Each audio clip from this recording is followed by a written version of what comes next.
up, that issue was raised. A couple people on the traffic commission agreed that this was too fast without enough information and requested that it get postponed for approximately 2 weeks. So no decision was made, no vote was taken, and the new meeting is August 4th at 10 a.m. And Bill will put that on all of his sites that he updates for everything regarding the school, so that anybody who wants to be there can be there. So. Oh, another one over here, Karen. Oh, sorry. Sorry. Laura Urquhart, 574 Lexington Street. So, with the pandemic, we're working from home. And so my work office now faces the back of the house. And my work is, I'm a nurse practitioner, but I work in clinical trials. So I talk to doctors and like Mass General and Dana-Farber about cancer trials. So today I was interrupted by this noise, this clickety-clacketing, very loud noise, as I was trying to, talk to this doctor about how to proceed with this trial for these cancer patients.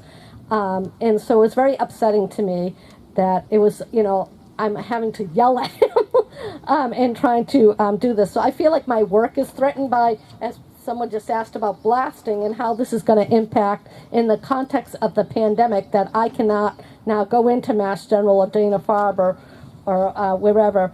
And so I called the city today to ask about, I took a walk out there and I don't see anything posted out about a permit.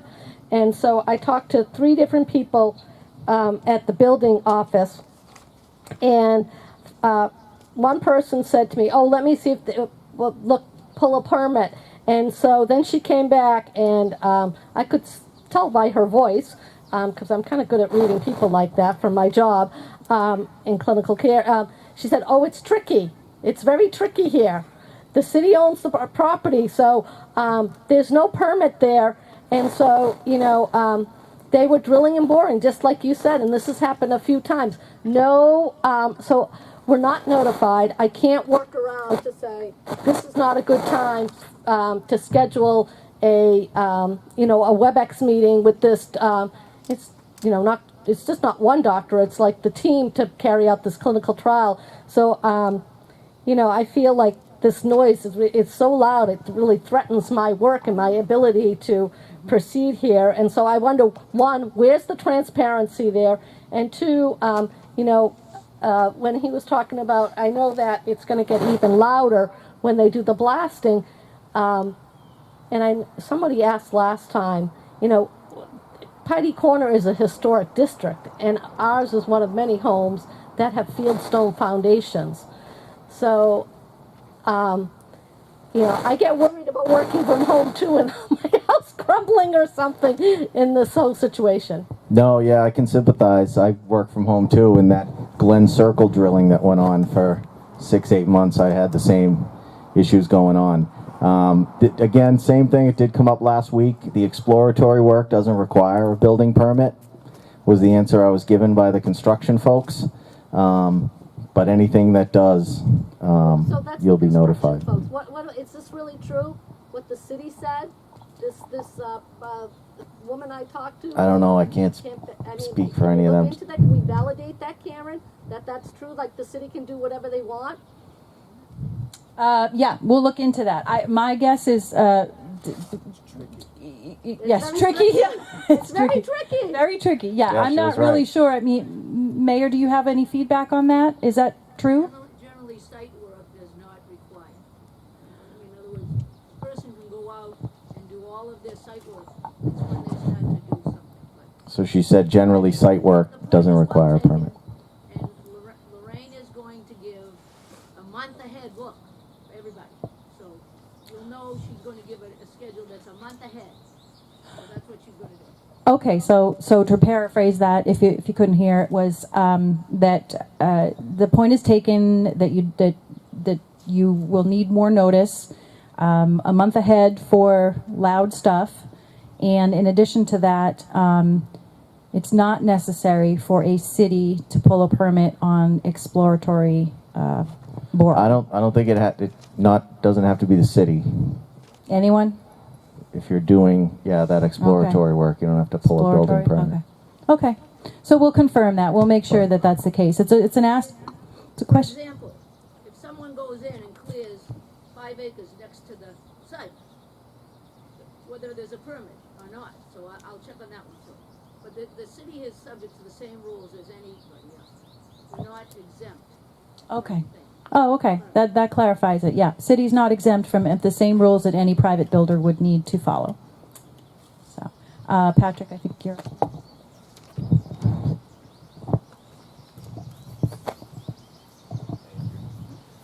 Patrick Rooney. So to your point, I think a working project plan, and we get that, a month out is great, but Yep. seeing something and understanding that, this might change, but this is the general plan so that we can prepare and get ahead of things Sure. that we see coming would be huge. I feel like everybody would appreciate that type of transparency. And especially with a timeline, right? Exactly. Yeah. With the timeline, yeah. And then one other piece. So similar to your point as well, I'd be looking directly at that fence, and then the business trailer right after that, and then all the blasting would be happening not too far away, and I'm looking right at that. So just again to comment on kind of where these things are being placed, when they're going to be placed there, and how we go about getting ahead of it, and making plans with whomever. Sure. I guess who best should we talk to, and again, that project plan would be hugely helpful. Yeah, I'll see if I can get that. I'm sure it exists in some way, shape, or form with Consigli already. Mm-hmm. So then you're mostly concerned about, again, you mentioned the trailers, the fence. Trailers. So fence. what it's going to look like after it's done. Yeah, too, would I probably have be tenants, helpful, and right? it goes along my entire property line. So Yep. the project's going to last 4 years, so I don't really want this gross looking Eyesore, 8-foot fence around my whole property. Yep.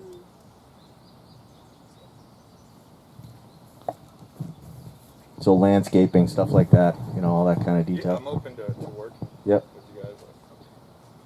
Yeah, I'm being hesitant only because I don't know what name to drop from Consigli or left field yet. They haven't given me the names of who their sort of counterparts to Councilor Dunn and I will be, but as soon as I do. Hello, Dan Bonomo, 112 Trimount. So I know when they were surveying the land the past couple months, they were quite a bit of trucks on our street and blocking our driveway or asking us to move our cars quite a bit. So I'm just curious if that will continue during construction, or if trucks are only coming from Lexington Street, or... Only Lexington Street's the plan right now. I think that then they were doing more design work. And again, we talked about this for a while in a working group meeting that was this morning. It has come up quite a bit to me. I'm sure to Councilor Dunn. What happens if you got 4 dump trucks, 3 F-350s, and a couple of sedans on your street, and you see the guys or girls walking to the site to go to work? So we're going to have processes in place for that. The number you call, even if it ends up to the police business line, that those kind of things happen, because we don't expect anybody to park anywhere but on the site. We don't expect anybody to come in and out other than that Lexington Street access road during the construction. Perfect, thank you. Yep.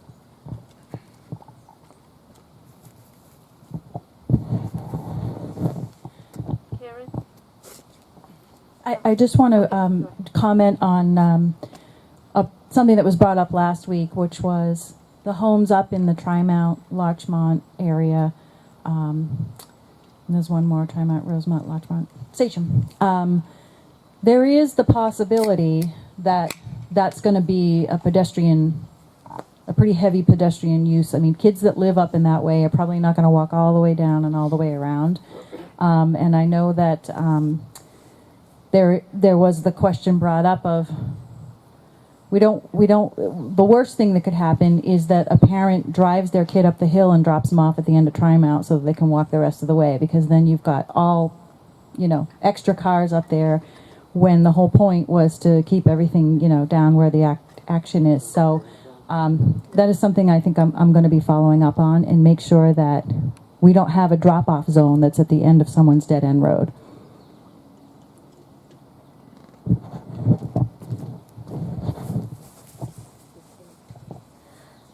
So just in follow-up about the boring and drilling, so there are wetlands there.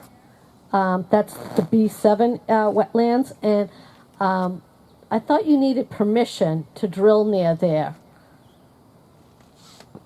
You're nodding your head, Karen. I'm nodding my head because I believe that is the case. Yeah, so you don't damage your wetlands. So there's got to be some type of permit that you have to go through the Environmental Protection Agency, and so I don't think that was completely maybe accurate. What was said before about that there's no permit or whatever.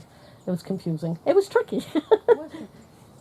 So can we figure out that because we want to protect the wetlands? Yeah. Sure. Sure. Mayor McCarthy, do you mind that if we ask you that question? We know that there are wetlands that, we're avoiding. Are any of the borings happening in that wetland? I do not know, but I will get the answer where they're doing the borings. Most of the borings are for rock, so. And I have posted the map You know what I of mean? those So borings, so it is out there. The permit from the Concom is pending, which was held up when the neighbors filed an appeal. So DEP is supposed to release that, but that has not been released. So they shouldn't be in that wetland area at all until DEP releases the ORAD, superseding ORAD. So, but I will check on that personally tomorrow. What was that? B7. B7. Bingo, 7. You sunk my battleship. So, But see, they need a